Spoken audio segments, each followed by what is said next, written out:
Morning friends from Delhi. तो अभी हम लोग कुतुब मीनार के सामने हैं, पर अभी तो सब बंद है। हम लोग का फ्लाइट का टाइम है, इसलिए थोड़ा बहुत घूम लिया, पर सब बंद है। अभी 9 बजे के बाद सब ओपन होगा। तो ये रहा कुतुब मीनार का gate. Good morning at Qutub Minar Delhi. So right now আমরা দিল্লিতে এসছি ফ্লাইট নিলে আমাদের দুপুরবেলা। তো কী করবো, তাই একটুখানি এদিক ওদিক ঘুরছি। কোনো কিছু বাদ দিলাম না, ট্রিপে সবই করে ফেললাম। তো কুতুব মিনার ঢুকছি।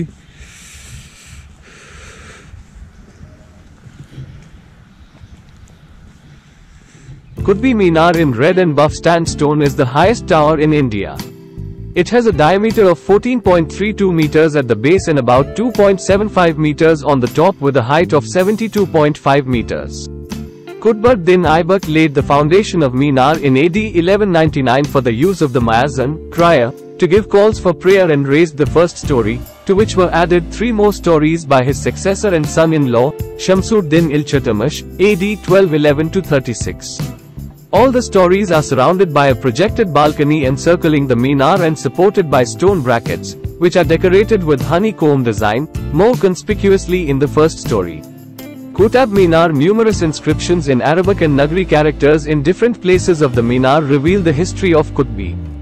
According to the inscriptions on its surface, it was repaired by Firoz Shah Tughlaq, AD 1351 to 88, and Sikandar Lodi, AD 1489 to 1517. Major R. Smith also repaired and restored the Minar in 1829. Quwa-ul-Islam Mosque, to the northeast of Minar, was built by Qutbuddin Aibak in AD 1198. It is the earliest extant mosque built by the Delhi Sultans. It consists of a rectangular courtyard enclosed by cloisters, erected with the carved columns and architectural members of 27 Hindu and Jaina temples, which were demolished by Qutbuddin Aibak as recorded in his inscription on the main eastern entrance. Later, a lofty arched screen was erected and the mosque was enlarged by Shamsuddin Iltutmish, AD 1210 to 35, and Alauddin Khalji. The iron pillar in the courtyard bears an inscription in Sanskrit in Brahmi script of 4th century AD, according to which the pillar was set up as a Vishnu Dwaja, standard of God Vishnu, on the hill known as Vishnupada in memory of a mighty king named Chandra. A deep socket on the top of the ornate capital indicates that probably an image of Garuda was fixed into it. The tomb of Iltutmish, AD 1211 to 36, was built in AD 1235. It is a plain square chamber of red sandstone, profusely carved with inscriptions, geometrical and arabesque patterns in Saracenic tradition on the entrances and the whole of interior. Some of the motifs, viz., the wheel, tassel etc., are reminiscent of Hindu designs.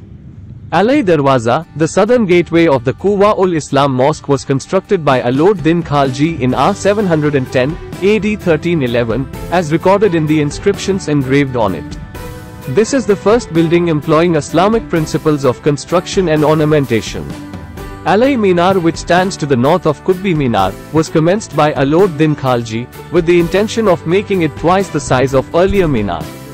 He could complete only the first story, which now has an extant height of 25 meters. The other remains in the Qutbi complex comprise madrasa, groves, tombs, mosque and architectural members.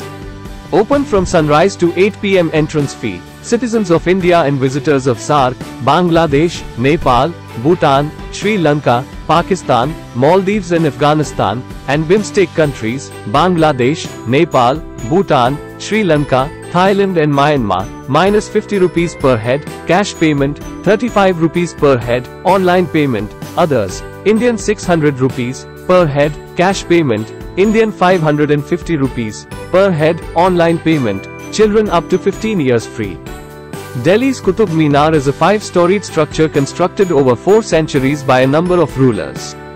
It was originally commissioned by Qutbuddin Aibak, who was the founder of the Delhi Sultanate, around 1192 as a victory tower. The minaret is named after him, although he wasn't able to build it beyond the first story. His successor Shams-ud-Din Iltutmish added 3 more floors to the structure in 1220.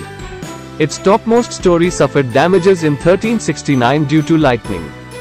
It was reconstructed by Firoz Shah Tughlaq, who added the fifth and final story to the tower, while the entrance to Qutub Minar was built by Sher Shah Suri.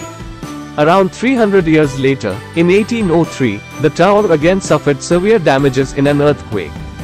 Major Robert Smith, a member of the British Indian Army, mended the structure in 1828. He went ahead and installed a pillared cupola to sit atop the fifth story, thus lending the tower its sixth story. But this extra story was removed in 1848 under the orders of Henry Harding, the then Governor-General of India, and reinstalled next to the minaret. Entry to the tower has been restricted since 1981 after an accident, which left 47 people inside it dead. The India Gate was part of the work of the Imperial War Graves Commission, IWGC, which came into existence in December 1918 under the British rule for building war graves and memorials to soldiers who were killed in the First World War. 3. The foundation stone of the gate, then called the All India War Memorial, was laid on the 10th of February 1921, at 1630, by the visiting Duke of Connaught in a ceremony attended by officers and men of the British Indian Army, Imperial Service Troops, the Commander-in-Chief, and Chelmsford, the Viceroy. 4. On the occasion, the Viceroy is reported to have said, "The stirring tales of individual heroism will live forever in the annals of this country, and that the memorial, which was a tribute to the memory of heroes, known and unknown, would inspire future generations to endure hardships with similar fortitude and no less valor." 4.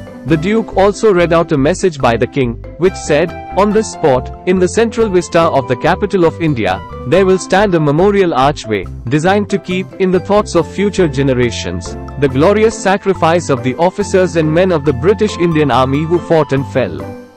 During the ceremony, the Deccan Horse, 3rd Sappers and Miners, 6th Jat Light Infantry, 34th Sikh Pioneers, 39th Garhwal Rifles, 59th Sindh Rifles, Frontier Force, 117th Mahrathas, and 5th Gurkha Rifles. 10 years after the foundation stones laying on the 12th of February 1931, the memorial was inaugurated by Lord Irwin, who, on the occasion, said, "Those who after us shall look upon this monument may learn in pondering its purpose."